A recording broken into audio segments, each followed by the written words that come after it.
Today my name is Claudel Fonek. I am the CEO of the Institute of Internal Auditors in South Africa, the land of the Rainbow Nation. I have today with me the chairman of our board, Shirley Machaba. Shirley, thank you so much for joining us. Shirley has been the chairman of the board since 2011, and she's right now almost in the middle of her term as chairman of the board, and we're just chatting to her about the institute and her role in the institute. Shirley, can I start off by asking you, why is the institute so important to you?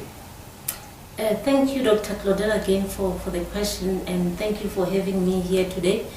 I think it is important for me individually and for the country, South Africa in general, to have a very a strong institute, making sure that we have members who are very competent enough to can go out there and make a difference in different organizations in the country.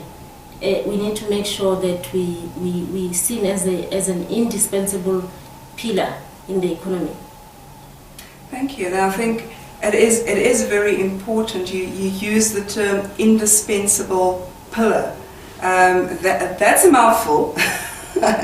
when you talk about a pillar really is there to hold a structure up. Mm-hmm. And I think that, thank you very much for using that term. I think in the context of internal audit it really is important. Can you just talk to me a little bit about what you see the most relevant issues are that the profession is facing right now? Thank you again for the question. The most relevant issues which the profession is facing right now, it's a couple of them, but I'll just harp on the major ones. One, which is really the global economic uncertainty. That one we cannot ignore as internal auditors, because we need to be aware of what is happening around us. The second one is more talent. We faced with a challenge of having the right expertise all the time. Why? Because our risks are always changing. They are full of complex issues, variety, and you talk about social media, which is introduced at a very high speed. As internal auditors, we need to make sure that we are up to date with changes like those, so that at least we can be able to keep on providing valuable services to our stakeholders. The third one is more the use of technology. I mean, technology, it's becoming indispensable in the sense that if you ignore it as a professional, particularly as an internal auditor, you're going to be missing the boat. All those risks which come together with the technology are supposed to be dealt with by the internal auditors. So we have to be very conscious about this. The other issue is around changes in the legislation. We cannot ignore the changes in the legislation globally and locally. There's so many changes going around, and if we have to make sure that we provide that assurance to our stakeholders, we need to really be conscious about those. Absolutely. One of the things that you mentioned is talent. And then you talk about the challenges, the global economy, IT, and so forth.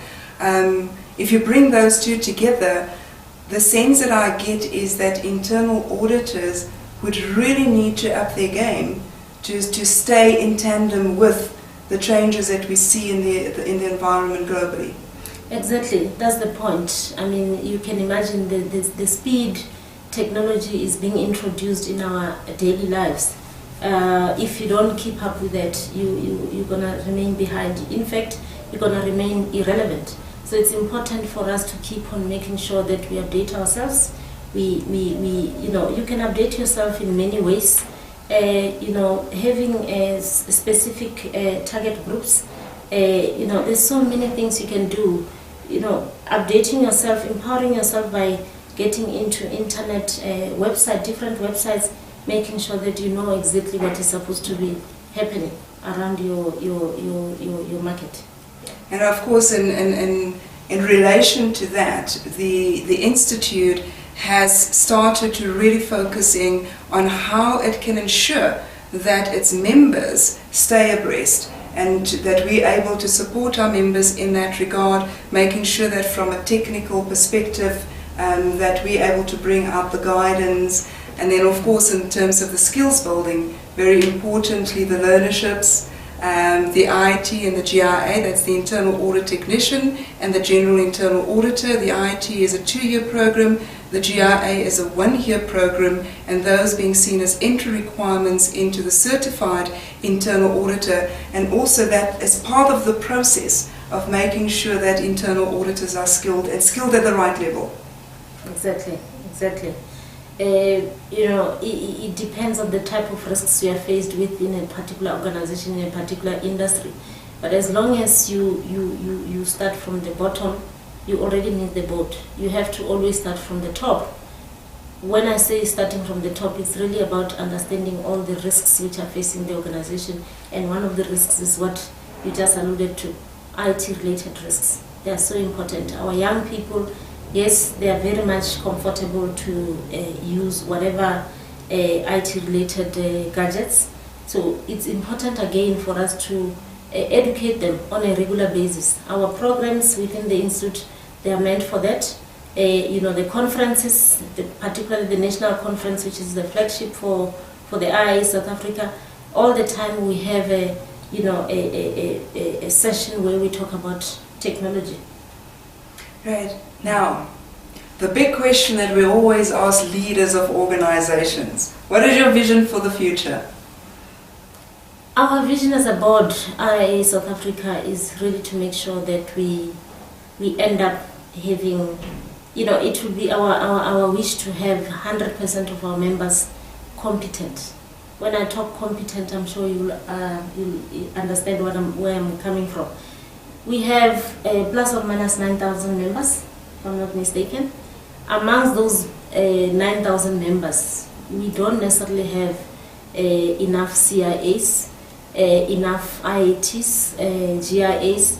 We would want to see the number growing.